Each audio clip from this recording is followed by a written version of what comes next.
Our apologies on the audio quality this week. We had some technical issues that we were unable to solve.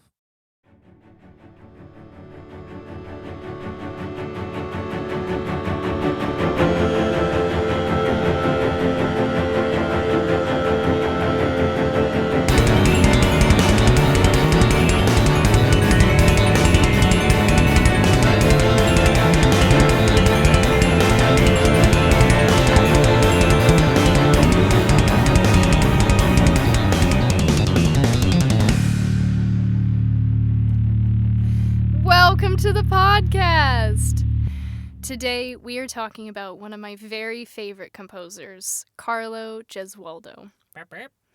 Yeah, he is one of my favorites because he is both a composer of very weird music and he is a murderer. Woo! Plus one. Yeah, he murdered his wife and her lover and possibly other people too, but that's not really confirmed, so we won't go into that.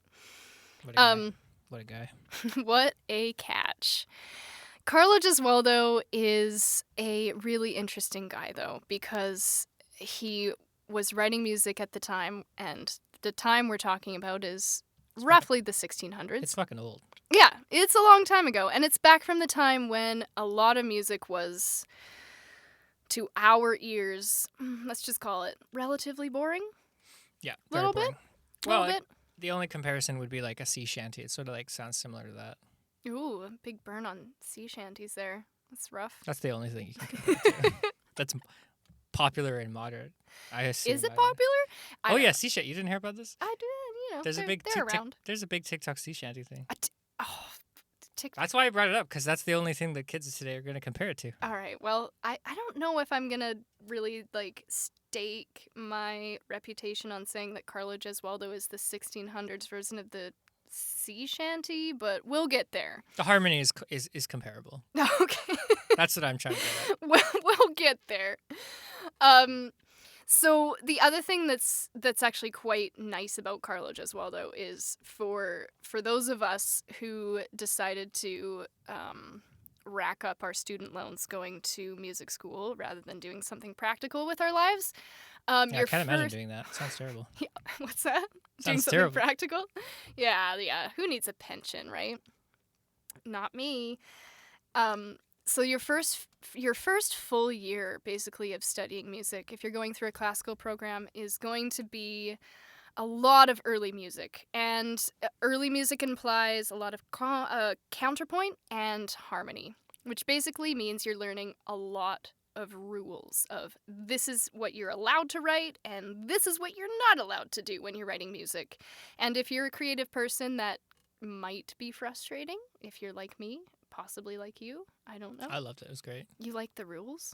Counterpoint was more of a game. It was like Sudoku. You like puzzles. You're one of those. It was a puzzle. It wasn't. I never composed a piece of counterpoint and thought I should record it. It was like, oh, that was fun. And maybe I also didn't know my notes super well, so it like really solidified them. I found it just confused me more. I was like, why can't I do that? But why? It's because you get the result. It's like, I want to make a reggae song. I got to follow the rules. That's true. Bump, bump, I mean, bump, bump, bump. yeah, exactly. If you want to sound like Gesualdo, you can't play well, no, not him, but if you want to sound like Just Can, Now I want early music. Now I really want a Gesualdo reggae mashup. Please, can someone make this? But basically, the other thing is that you're studying a lot of music from this time, and because of all these rules about what's supposed to be and what's not supposed to be, a lot of it ends up sounding the same. Yep. Yeah. And when you are taking music history exams, one of the primary components of that is what they call listening tests, which is where your professor will ask you to identify in an exam, when he plays a snippet of something, what piece of music that is and who wrote it, and you might have to talk about what's going on in that piece or who that person was. When everything starts to sound the same, that can get real tricky real fast. But Carlo just stands out like a sore thumb because he doesn't sound like anybody else. And that is just such a blessing when you're just trying to make it through first year history and you don't necessarily feel that passionate about it because you were there because you wanted to learn, like, Schoenberg. who we will No get. one goes there. To learn singing. I can imagine going there and being like, oh, I really want to learn how to play Bruno Mars. And then you get stuck with Just Can and you're like, why? Yeah. Why? Yeah. Why? Yeah. So he's nice for students, but he's also very memorable because he's got this crazy story, this crazy murder story, and people love to talk about it. They love to make a big deal about what a crazy guy he was. What I'd like to get into today is, why is his music so interesting? Why is it different from the other music of the time? And also, how does his craziness play into that? And is he a cool guy? Or is he kind of a piece of shit? But before we get into the juicy murder details, let's talk about why Carlos's music is so unusual for the time, and why we never really heard any harmonies like he wrote again until the 20th century, really. And let's talk about who his contemporaries were and what they sounded like so that we can compare. So, at the time, as we said, there were a lot of rules to music, and the main goal really was to make sure that music was consonant. Consonants. Do you want to give us a definition for that? In what context? Pop or like actual what I believe? What are we thinking here? You can do both. We're doing both? Okay. In a pop context, it's very like emotional, all sort of terminology to describe music in a pop context is emotionally based. So consonants would be, as the word describes it, consonants being something that, what is the word? Consonants, consonant is, that's weird. Okay, anyway. Consonants basically to our ears is what sounds good. Yeah, it sounds good, happy, surprising. Consonants is like harmonies that to the Western ears we think is like, oh, that's nice. You know, like thirds and sixths, like But Western mi, consonants. do. Like those two notes together are like, people are comfortable with that, right? Yeah. Or major sixth, do, la, like those things together, that's consonant, right? Dissonance is when notes are like too close together, or like you were saying with you were explaining before, the overtones and all that. So for me, nonsense. dissonance is when the overtones don't match. So like a minor second, the partials only match in like the stratosphere where we can't hear. So you're gonna get like them all conflicting. Whereas with a fifth, they're gonna be very similar consonants. So you're not gonna have a clash between upper partials. So it'll just be less dense. Yeah, but I feel like the simpler way to think of it is, consonance is what we think of as what sounds good. Dissonance is what we think of as what sounds either bad or like angry or scary or crunchy. All the stuff we associate with scary movie soundtracks and sad songs and stuff like that. The easiest way to think about it is dissonance has a slower beating, and consonance has a more, like with dissonance the two notes are more separated, whereas with consonants they fit together and they sort of become one thing rather than two separate things. Right. Yeah. You can think of it like they're fighting, and then consonance is where they're in consonance. They're harmonizing. They're living together as if they belong. Yeah. Yeah. Rather than things that are at odds. Yeah, so most of the pop songs that we hear these days are, for the most part, very consonant. That's what we're mostly used to, and that's what they were very much used to back then, too. Very intentionally so. Let's listen to an example of somebody who was one of the most prolific and respected composers at the time that people still really, really love. And that would be a dude named Josquin des Prez. Let's listen to a little bit of that guy. I just can't.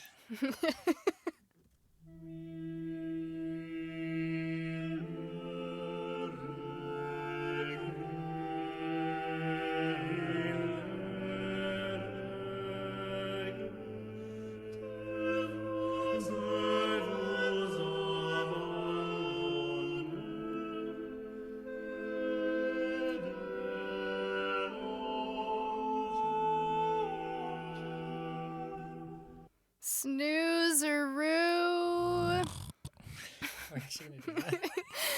No, actually, I don't mean to shit all over Josh Gan. It's nice. It's nice stuff. It's good.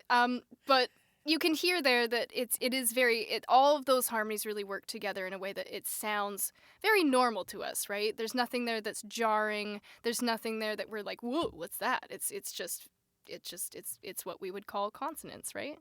It's nicely written. It's good stuff for sure. Thoughts on Josquin? It's emotional, you know. It's You hate that. I like it. I can get into it. Like early music is good for about a week for me, and then I get bored. Like I can listen to. I get super into it, and then I'm like, wow, it's amazing, and then I just get bored because it's all the same. But so like every month you listen to a bit, and you're good to go. Good to go. Well, let's listen to another example of another person. We're going to listen to a little bit of a guy named William Byrd, who's an English composer around the same-ish time. Let's listen to a little bit of this. This is an example of another thing that I guess we should address, which is the fact that music from this time was either sacred or secular. There was no mix between the two. It was like either really, really written for church and it was all about God, or it was like super like scandalous. So musical binary. Oh my god, if you added like drums or rhythm, or if it was fast, it was like, oh my god, like girls, like There's keep your legs closed, right? Like yeah. We don't want sex in our music. Yeah. It's Can't like have the sex with equivalent God of stuff. like basically wet ass pussy these days is like what I'm about to play right. No, not what I'm about to play. This is the opposite. We'll get to the wet ass pussy bit. That'll be the madrigals later. So here's a little bit of William Byrd. Sing joyful, sing joyful, The Jesus fever is palpable. But also you can hear how this is all very consonant, right? These are all harmonies that sound to our ears like, oh yeah, sure, it's all normal, right? Nothing is offensive, nothing is weird. It's all blending very well together, even when it's all ringing in a cathedral. Which brings me to one of my other things I wanted to talk about too, which is one of the reasons that consonance was so important at this time is because a lot of the time this music was performed in big, really reverby cathedrals. And when you have a reverb of like 10 seconds or even more than that sometimes, if all of those notes are blending together, it can sound really mushy. It just sounds shit. Yeah. Like if you can't visualize that, if you think about when you take colors, right? If you take like yellow and blue, it's going to make green. If you take like yellow and blue and then a little bit of black and a little bit of red and a little bit of orange, it's going to make this muddy brown, right? You get brown music. Sometimes you want brown music. I love brown music. That sounds wrong. But like a lot of the time you want to blend your colors carefully depending on what kind of reverb you're working with. So at this point when a lot of this music, particularly the sacred stuff like Mr. Byrd there, is being performed in cathedrals, you want it to all blend really nicely so it all sounds nice together even when it's delayed. So there's a little bit of consonance. So that's our sacred part of this time in space. When we get to Carlo, we're going to be talking about madrigals, because that's mostly what he wrote. A madrigal is just a piece of choral music that's written for like 3, 4, 5 singers, basically, of different parts. And most madrigals are pretty silly. They've often got a lot of sexual innuendo. They're often just like silly little subjects. Some of them are sad. But a lot of them are just really lighthearted and just really fun. So I'm going to play a little example of one that is supposed to be super sexy for the time. Now is the month of Maying. So we know what that's all about, right? The cats are in heat. Is that what the goal is? I mean, May, the maypole was all about like fertility, right? Like that's all about. Yeah, it's all about sex. It's the springtime, right? Easter, everybody's getting it on. The cats are in heat. I don't think it's about the cats. No, but that's just like what happens. They're animals. They're in heat. So like wrapping the maypole. I kind of wonder if the maypole is a penis symbol, but I don't think so. Oh, for sure. It's phallic. Oh, yeah, for sure. Everything that seems phallic is phallic. We know this. Everything that seems phallic is phallic. Okay. Now is the month of May, and merry lots of May When merry lads are playing, fa la la la la la la. I think we all know what that means. Do we? When merry lads are playing, what are they playing at? What do you think? Playing with their wheelies? Is that what's happening? Oh, the nymphs. There's a nymph there. Oh yeah. The nymphs are Oh there. yeah, for sure, Got the for nymphs sure. going on. So those are all the things. Those are some examples of the music that was happening at the time. Now, let's listen to Carlo.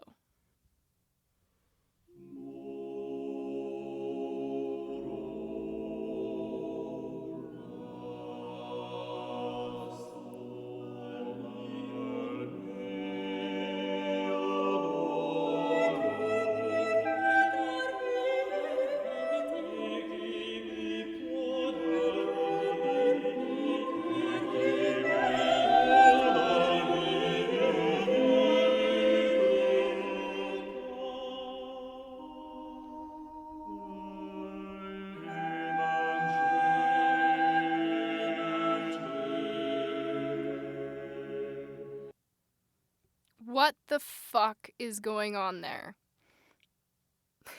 I don't know. Like, what the fuck? I mean, there's like a sus in there and stuff. Like, why did he put that in there? That's not allowed. You can't do that. There's so many things that are not allowed in there. He's a lunatic. There's he should so be many locked up. things. Yeah, lock him up. Yeah. So what are we hearing here? We're hearing dissonance. We're hearing like intervals that are too close together. They're getting crunchy and weird. We're getting weird voice leading, like leaps, Mm-hmm. in all the voices. We're getting also another thing that he does is putting breaths in really weird places, like breaking up words, which is usually a no-no in vocal music. You know, usually like if you're speaking and you break up your words, like it's weird, right? Like you wouldn't do that. And That the other sounds thing he bad. does is super emotional use of text. Like he'll emphasize text to the point where you're like, whoa, buddy, like maybe you need to talk to your doctor about antidepressants. You know? But it's not word painting or like sort of emotional reactions to the text. He's doing some word painting, like, and by word painting we mean like if say you're talking about like, oh, I'm gonna fly up into the heavens, you're gonna sing, woo, you're gonna go up in pitch, like stuff like that, or you know if you sigh, you're gonna be like, ah, like word painting is basically the, you know, trying to show what the word means with the musical line. He does do that a lot, but he does it in a weirder way than a lot of the composers do, not so traditional. Yeah, because I imagine in that time period you'd have like a dictionary for word painting, or some sort of like your teacher. Oh, these are the ways that you word paint, Mhm. and these are the ways you don't word Yeah. paint. And he was like, I want to use the other side. Yeah. So Yeah. he probably used the other side, Oh, or yeah. was mentally unstable and decided that he'd do whatever he wanted. We're gonna talk about possible reasons that he did the things that he did for sure. And the last thing that I also would like to mention that he does is he has really unusual cadences. Cadences are the end of the piece. So at this time, and even still to this day, most cadences are they sound quite normal to us, quotation marks. So, for instance, one of his endings is super weird. So normally you would go like at the end of a piece, so do or fa do, that kind of thing. He does it a lot where he does like like a flat two to the one. Mhm. It's That's nice. super cool, but it's so weird. So where did this guy come from? How did he manage to write music that was so different from what he was hearing at the time? And does it have anything to do with him being a psychotic and abusive person? Let's get into his murder story. So before we get into the murder, I'd just like to mention I've been using several sources to research this podcast. There's lots of information about this guy on the internet out there. I've also, one of my friends kindly offered me her college essay on him, so thank you, Janessa, for that. But I also got this book out of the library. It's a real book. It's a real-ass book, people. It's right here. Yeah, you can hear the You book hear pages. that? It's called Gesualdo, the Man and His Music by Glenn Watkins. What date is it?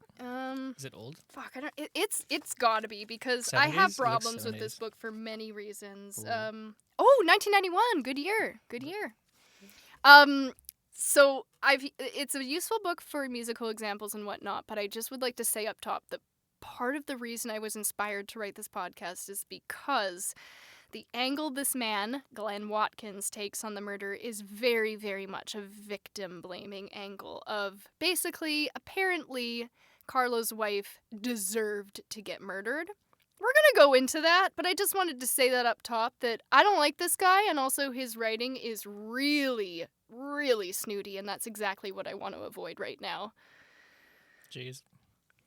Yeah. What a source. What a source. Yeah, like, I got excited because there's an introduction here that's written by Igor Stravinsky, who's a really cool composer, and I thought that would be really interesting. It was the most snobby piece of shit I have ever read of him just being like, oh, well, you know, like, blah, blah. And I was just like, oh, I hate you. Like, I hate this. So we're going to be using it as a slight source for some ridiculous quotes. Usually when I'm going to quote from this book, I'm going to do it in my fake snooty voice because I just cannot. So you're going to know when I'm quoting from this book. You're going to hear me just cannot in my voice. Sounds deserved. It's such a slog. It's also like it's really old-timey writing. Ugh. You'll see. I'm not going to read a lot from it because it's so annoying, but you're going to hear a bit of it. So Carlo Gesualdo was born into wealth. His older brother was destined to be a prince. Carlo himself, being the younger dude, was supposed to become a monk. And so he did go off and start studying that stuff, which I think already tells you a little bit about his character, right?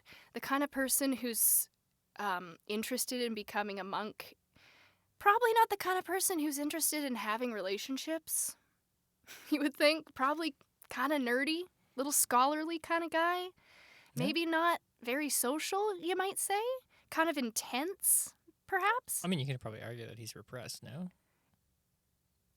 Is that what you say about incels? I mean, yeah. Ah! I mean, what else is their problem? Their whole shtick is that they can't do it.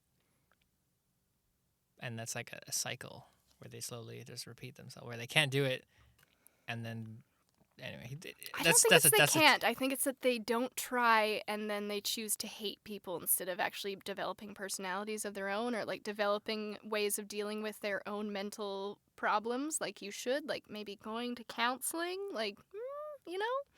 In any case, Carlo didn't end up getting to do his nerdy monk career because his older brother died. And so he had to go back and live in his creepy family's castle. Or his family's creepy castle, I guess I should say, which also meant that he needed to get married. So, naturally, he married his first cousin. As you do! Yeah. No, I would do it, but I don't like my cousin, so... Well, not in that way. I that's good. I'm glad. It's good for you. I mean, it's probably pretty normal for the time, to be honest. That's not the weirdest part of the story, I really don't think. So his wife was named Donna Maria, and she had been previously married. She got married when she was 15, also not unusual at the time, but gross.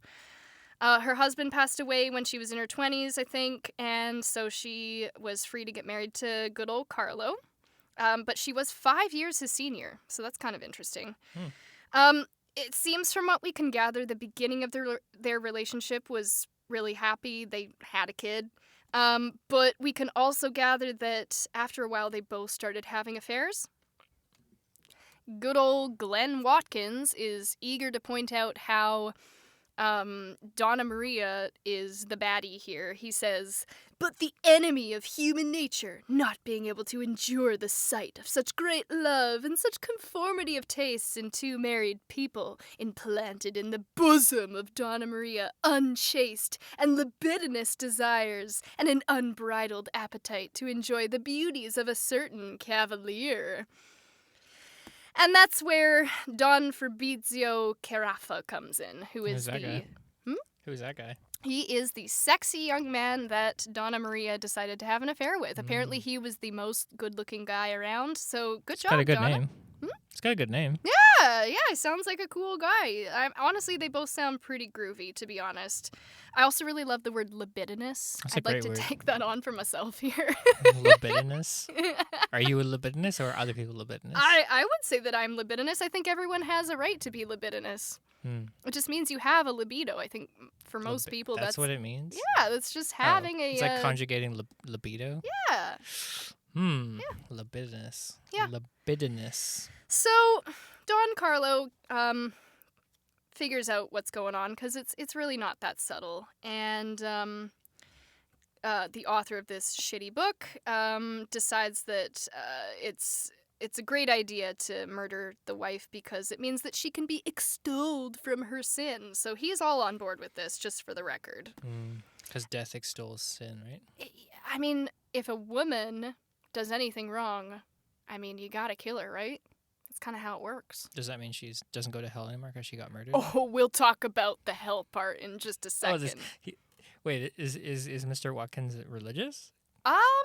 You know, I'm gonna take a leap and say probably, but I didn't look into his backstory because I don't care. But the implication is that something hell related does happen to her. Oh, I will tell you. Okay.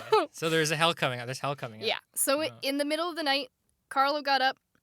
He claimed that he wanted to go hunting, and when his servant was like, why the fuck would you go hunting in the middle of the night? He was like, you will see what kind of hunting I'm going to do! So then he runs up to his wife's chamber with two goons, basically, discovers his wife and her lover in bed, and they brutally murder them. Like, I'm talking brutal, like, so many stab wounds, it's disgusting. He even left the room, and then he yelled, I do not believe they are yet dead, and came running back in and stabbed her some more just to make sure. So it was brutal and disgusting. Who recorded this? Hmm? Who recorded these words? It seems like at the time, a lot of people were writing letters to each other in really flowery purple prose. So I'm just translating from that to make it seem like you can actually digest the words, because, like... So one of the goons was, like, writing to his lover in flowery language, probably? I don't know, man. I can't imagine Gesualdo writing this down. No, Gesualdo wasn't writing it. It was, like, his, like, associates, or if you can call them friends, or the servants at the time were talking about it. Was he proud of this act, probably? Oh, for sure. Oh, so he definitely just told everyone definitely. about it. Yeah, he definitely thought that he was completely in the right, and to all accounts, everyone else pretty much thought so, too. Like, he even stabbed his wife in the face. Well, we don't know that for sure, but he wants us to believe that he did. Oh, well, it depends on what account. That's almost worse. I mean, to be fair, there were a lot of rumors that circulated about this as well. Like, one of the rumors is, like, I can't imagine that this is true, but it was rumored that he and Donna Maria had a second child, and then after he murdered Donna Maria, he put the kid in a cradle, basically, suspended it with cords from the ceiling, and then, according to this book, here's the old flowery language here, he ordered that the crib be subjected to wild undulations until, through the violence of the motion, not being able to draw breath, the child rendered up its soul to God. Wait, so this is a quote from the book, not from some random text? This is a random text that's in the book. So it's like someone writing too. Yeah. Okay, that Yeah. makes more sense. Yeah, I was like, I mean, this is crazy rumor, but I also just think that's one of the most metal sentences I've ever heard in my life. Like, the child rendered its soul up to God. Like, I kind of love that, except... we do have to remember that we really like this guy's music, just so everyone remembers that. The whole point of this is that we're like, he's really good at composing. But I like his music, but I'm through the course of researching this, I started to hate the man himself more and more. We're gonna get into what a piece of shit he is, besides murdering his wife. So, despite the fact that he murdered his wife and her lover and that multiple servants witnessed this, and it was really traumatizing for all of them, and they saw him running from the room with his hands covered in blood, and everyone saw the mutilated bodies, Carlo never saw any repercussions for his actions, of course. he's a king, right? Isn't he like some royalty or something? Yeah. And Mr. Watkins is really eager to justify this as well, which is just so fun. Anyway, people just started basically sucking up to him at this point because, he's a big deal, and why would we ever address anything that a white man ever did ever. So that was the end of that story, basically. But, like, seriously, can we actually kind of talk about what just happened, which is that, okay, you get married to a guy that you don't necessarily want to get married to, right? He's a weird, nerdy dude. Probably, like, we know in later texts he turns out to be an abusive character. And what are you gonna do? Are you gonna not have an affair? Are you just gonna, like, hang around his creepy castle and just be married to this weirdo? Like, I'm on Donna Maria's side. I'm just gonna say it. Yeah, I just wanted to. There's layers to this because at one point we're viewing Gesualdo through what is it, Watkins? So we're viewing like he doesn't get punished, but not because he was white, but because he was rich Yes. and a king. And Yes. then Watkins is being like, oh, it's fine because he's white. And No, he's saying it's fine because she's a woman. He's saying it's fine because a woman being libidinous is, like, the most potent source of evil there is. We know this, right? Women who do what they want, we can't let them do that. True. I guess, yeah, yeah. So there's two layers. It's like, it happened, and women were not respected in the 1600s, and then this guy is going to say that like that value should be continued on into the future. Yeah. And that's a problem. Yeah, and what I'm going to say is, it's not okay to murder your wife. Is Ever. it? What? It's not okay. Since when? I didn't know about this. Since Adam and fucking Eve. Wait, did he murder her? We'll get into that. But not today. Yeah, so, like any murderous psychopath would do, he got the fuck out of town after this for a while. He went out and built a monastery so he could feel good about himself. You know, built a charity, as most of them do. Bill Gates, blah.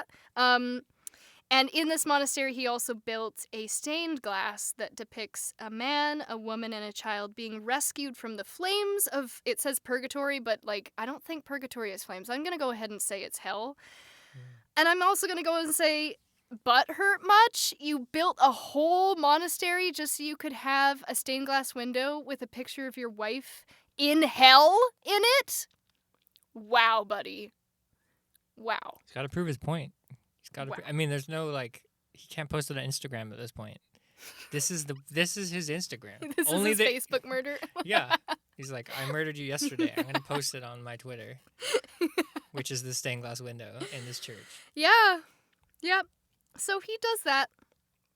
Now, what happens next is, well, first of all, actually, so far, for the record, Carlo hasn't really written very much music at all. He's written, like, maybe one thing. He's been doing a lot of things. Yeah, he's been busy. He's been busy murdering. He's been busy being really mad at his He's wife. probably been practicing though, right? I'm not really sure what in the world his background was before what we're about to talk about next. He must have had some training, as royalty and rich kids did at the time in music. What happens next is that his daddy dies. This is in 1591. So Carlo inherits even more money than he had before, and he's now the patriarch, and he starts entertaining artists in his own home, and he also becomes a duke. Ooh. What a fancy title. Wow, I don't even know what a duke really means. It just sounds like a wanker to me. I don't know. I mean, he probably did wank occasionally. Yeah. I don't know. Maybe, I don't know. I probably had servants for that. I don't know if he could get it up. So anyways, despite being a murderous, misogynistic piece of shit, he remarried in February of 1594 to Eleonora d'Este, who was That's a good last name. Yeah, pretty cool. She was the niece of a duke in Ferrara. Now, Ferrara is apparently a super cool city at the time. It was a city of music and art. It was kind of like, I don't know, when we think of like New York now, or like Amsterdam or London, like places that you go to see stuff. Vienna or something? Yeah, like, well, Vienna back, I don't think of Vienna now, except when I think of museums, I guess. Okay, whatever. Yeah, I get the point. It's a big city. It's like it's got the stuff happening. Shit's going down. People are going to shows. People are collaborating. Jam spaces are happening. And he has this super boner for this composer named Luzzasco, I think. Luzzasco. And he lives there, and he starts hanging around with this guy, and he is a composer of madrigals, as we mentioned before. And Ah. so Luzasco has basically what in modern day times we would call a sick jam space. He's got the hookup. Yeah. It's like a room with stuff in it. Or actually, no, sorry, that wasn't Luzasco. This is Carlo's brother-in-law who has the sick jam space. It's the Palazzo Diamanti. Very fancy sounding. So at the Palazzo Diamanti, he had all sorts of really cool musicians who were really good at what they did, and all sorts of instruments that he could play around with. So the list that they give in this book is the cornetti, the tromboni, the dolzani, the pifferotti. I don't know what a pifferotti is. What the fuck is that? Is that like where you take Pavarotti and you open his chest? Yeah, and, and put he an just oboe goes, in there. yeah, that's about right. Yeah. Cybernetic Pavarotti. He had like professional lute players, guitar, harp, Wait, this was his band? These are just people that he could hang out with and just play music with. And he also could hang out with like professional singers who were in that area, and so he could write music for them and then basically guinea pig it. And oftentimes he would be the fifth singer, so in a madrigal that had 5 voices, he would be number 5. So it was a great space. Like any composer would be jealous to have this much opportunity to like bounce things off of other people and work with really good musicians, and it was just a perfect environment for him to do his creative thing. So good for you, Carlo. Like that's what you get for murdering your wife, right? Such a good way to reward yourself. Yeah, self-care, right? Self-care. So he was also really inspired by this Luzasco guy as well. He wrote madrigals, and so he was basing his style on that guy a lot. And for the record, that guy wasn't writing weird stuff like Carlo did eventually. He was writing very traditional madrigals, like the stuff we were listening to before. So yeah, in 1594, he publishes his first 2 books of mads. And then a couple years later, he goes back to his creepy little castle and proceeds to physically and mentally abuse his wife for the next 3 years. You gotta do what you gotta do, right? Yeah, I guess. I mean, If he's you're an Carlo, he's an emotionally charged artist. He has emotional needs. Oh, yeah. In order to be an artist, you have to be both self-destructive and destructive to others. Otherwise, you won't make good art. That's how it goes, right? If someone doesn't get destroyed in your wake, did you make art? Did you make it? No one can tell. Yeah.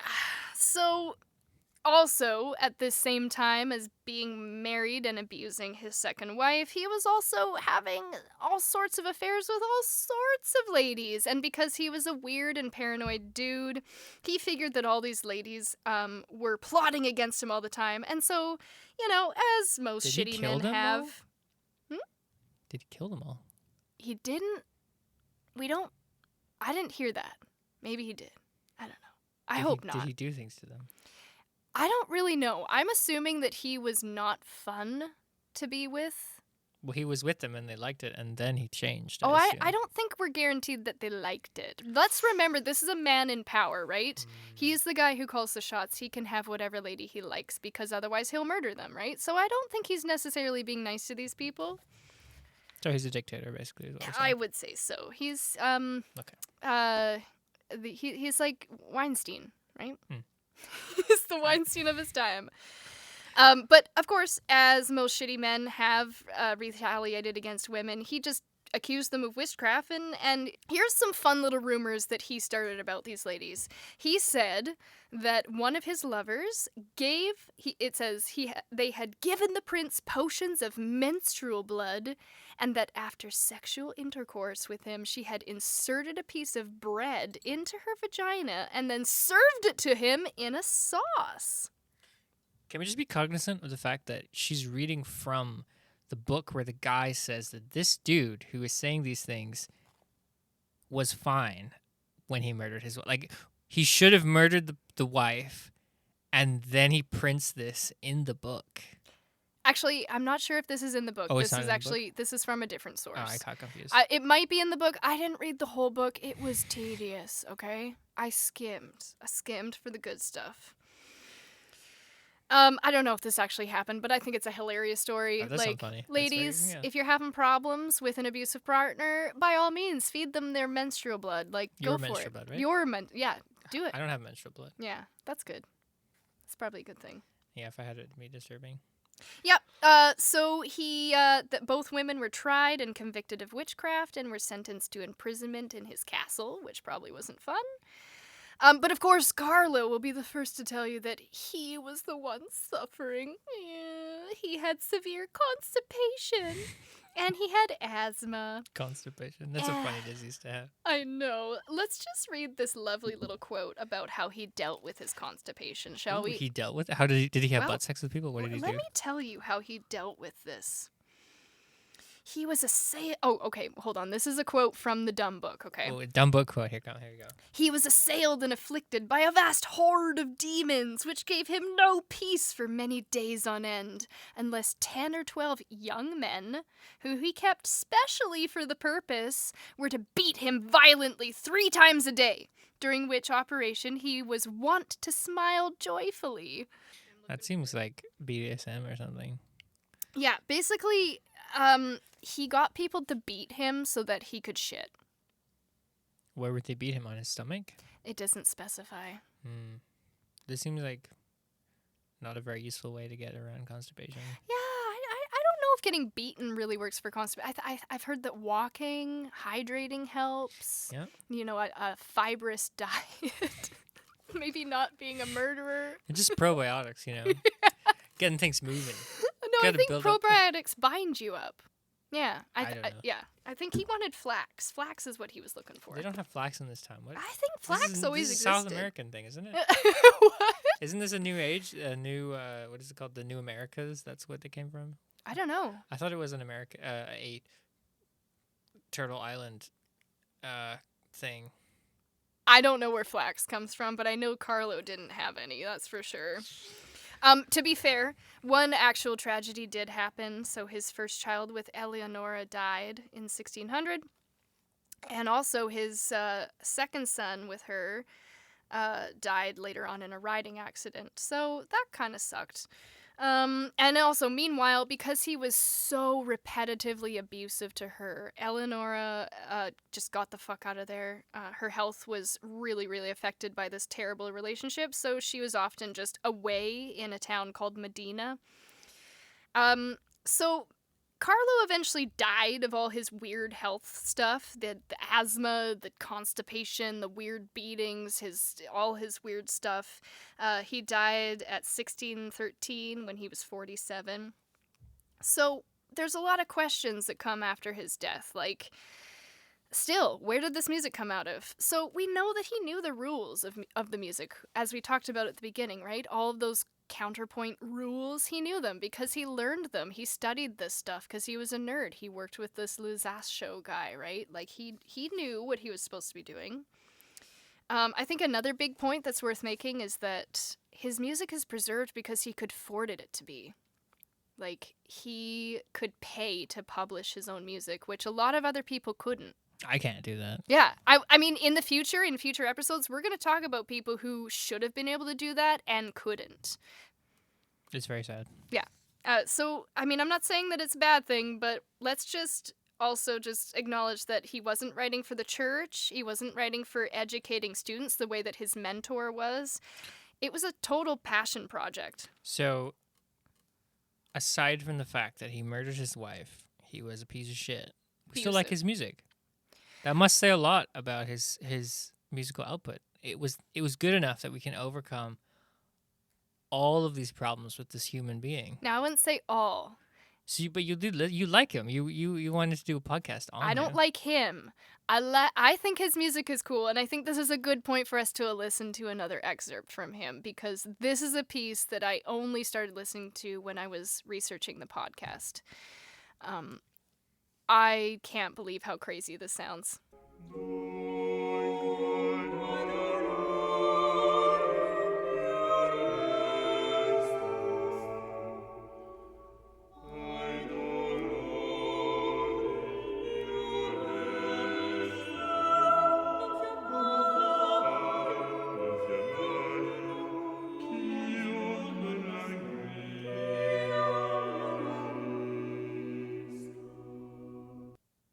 Wacky, eh? Thoughts? It doesn't make any sense. In what way? It's it's discongruous. You want to elaborate? There's many things happening at the same time that are not related. So there's dissonance because he has. Was there only 4 singers in that? How many singers were in this? Does it say? I think there's 5 singers. Okay, so there's Very 5. chaotic, There's 5 right? voices, which is enough to create a sense of sort of chaos, as you said. But it's just. I mean, you could argue that that's a mess. You could argue that it's a mess. You could. And any first-year theory teacher would fail you for this, right? It would be covered in red. I mean, yeah, but I think the more important thing is that like people of his time probably thought it was garbage. That's the thing, though. They didn't. But how did they manage to get past the fact that it sounds like mud? I don't know, but like I was reading a bunch of people talking about him at the time. Maybe they were sucking up to him because he was rich, but Did a they lot of threaten people him? were like, "Oh yeah, like his music is great, bro." So I don't know. It's unclear whether or not this is like the equivalent of the rich guy who what's the opera singer from the who sucks but her husband who buys her Oh, like the movie that Meryl Streep did. Oh, Yes. I love her. So is Carlo Gesualdo in his time period? Is he the Tommy Wiseau of Yeah, Madrigals?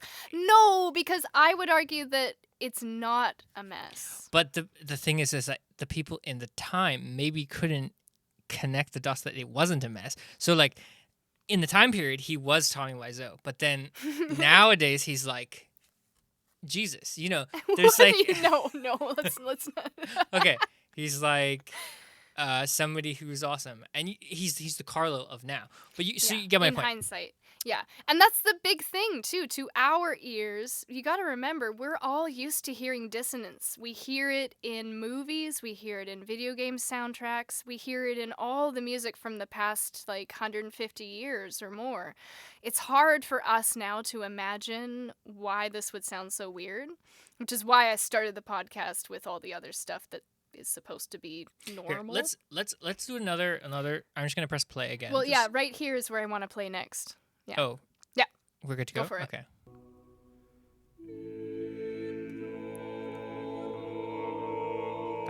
The C sharp, is that the That one is that's so playing? tasty. Go back on that. Go back. So go back and pause.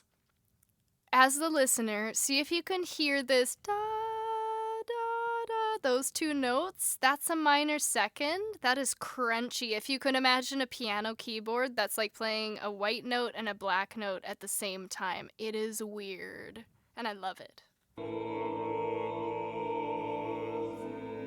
That sounds terrible out of context. Let's go, like, in context, it sounds better. Okay.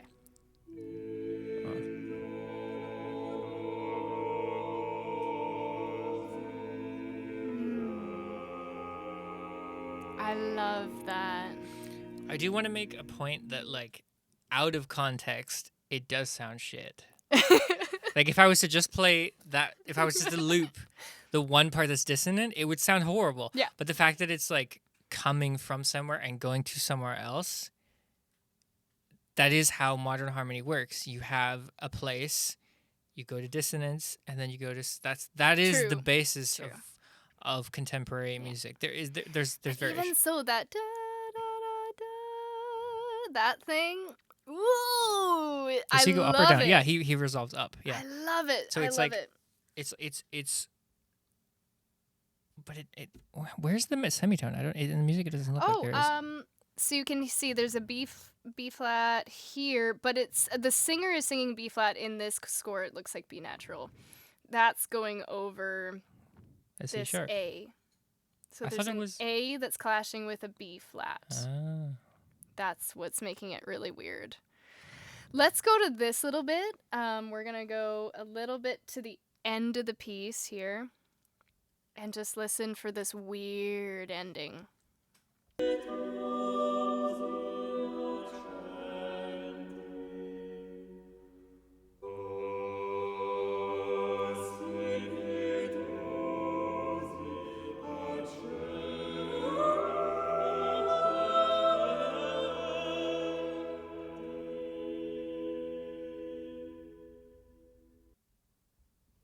it doesn't end. So you remember what I said at the beginning about how he had really weird cadences? Did you say that? Yeah. We were talking about how he had that cadence with the flat second. Oh, right. Yeah, that doesn't end. It just stops playing. Yeah, let's go back on that again. See if you feel like this is an ending as a listener.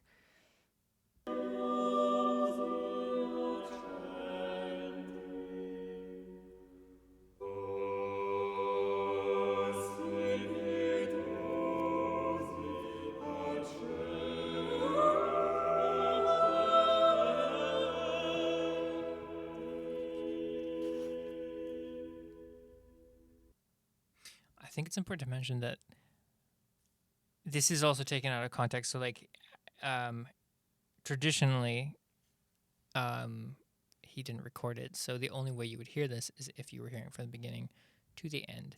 So we're not getting the whole story. I'm assuming this ending does have some relation to the previous material. That's another thing that I want to talk about, though, because one of the things that he did, which is not common of the time, is that he would start in one key and end in a different one.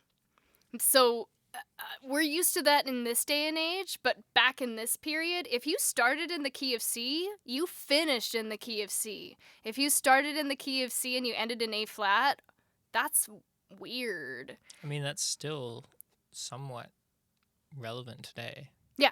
The only way that you don't do that is if you do the cheesy semitone modulation, like in, like, so say you have a song and then in the bridge you modulate like Yeah. up a fifth, up a third, Yeah. to get like more intense, even though you're not doing anything new. You're Well, just sort of it's the old thing. We're like, oh, I got nothing left to do with this song, so crank her up a key, right? exactly. That's the only. That's one of the more obvious times when you don't end on the same key. But that's not what he's doing. He's Yes. not cranking it up. What I mean is that, like, even though you're because you're relating it to this stuff of the time, even to our own ears now, it's still weird not to end on the same key. Yeah. Yeah. It's the thing where, like, if I play chords with my students and I end on a chord that isn't the first chord of the key, when they finish their tune, they're like, what? What's going on? That's so weird. Why does this feel unfinished? Like, we And this isn't because intuitively- that Holly is teaching these kids just this music. It's just because that's how it works. Yeah, no, it's just because we all want things to finish in a satisfying way. Just like movies and books, music should finish in a way that we feel like there's an ending. So yeah, he does that. The other thing to note is that his music does get weirder and weirder throughout his life. So the question that I'd attach to that is, does his music get correspondingly weirder as his mind goes crazier? Is the music that we just heard early or late? That's late. That's late. Yeah. So do we have an example of early, or The one that we've listened to at the beginning. is it early? Yeah. Okay. Yeah. Is this like this is late, not mid? Now, I'm not totally sure. I think this is from book 5. 5, 6, I think, are his later ones. Okay. So, yeah. And there's one other really weird thing that came up in the book, which is how he breaks up words, which I mentioned at the beginning as well. Sometimes he'll break them up in the middle of the word for emotional effect. There is a speculation that perhaps he did that because of his asthma. Because remember, he was singing as the 5th singer in many of these. Could it be that he needed more breath? We'll never know. Well, have you sung Gesualdo's music in a chorus? I fucking wish. You've never sung it. I wish. I've gotten to sing Because Joss Scan, my but not this question guy. would be, what part did he sing? Tenor or something? Bass? I don't know what he was. It doesn't mention. Okay. Well, regardless, the way to tell would be whether or not the breaths are short. All of the breaths are short. It is. All of the breaths are That's short. how he wrote. But think about how a composer thinks about how he writes, right? You might try out all the parts yourself, the way that... I mean, Schoenberg did that. That would make sense, yes, because he couldn't hear it. The only way to hear it would be to sing it. And he couldn't sing long phrases, so he would make them shorter. It's either that or it was his way of emotional expression. Like, the example in this book they give is the word respire. I mean, as a composer Which is myself, I breathe. would argue that it's definitely it's more of a practical thing. Like if you can't play it, you don't put it. I mean, this is a especially because he was singing all the lines and he couldn't like program it and then hear it back.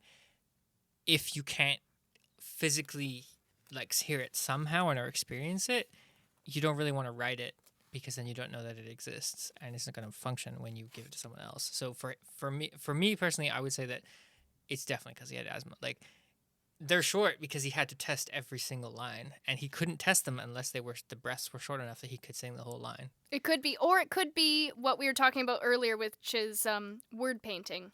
If you use the word respire for breath, rather, if you add a breath in the middle of that, that's an interesting way to express that word as well.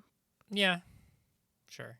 It just seems like it because it was so constant that it would be like if it was once in a while, it would make sense. But because it's so constant, it seems like more of a practicality rather than like an emotional or sort of like an artistic choice.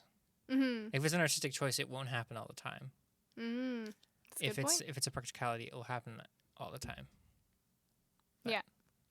So that is the story of Carlo Gesualdo. If you liked any of those little tiny bits we played, I suggest you go back and listen to the full tracks. The one that I really loved is called Io Parto.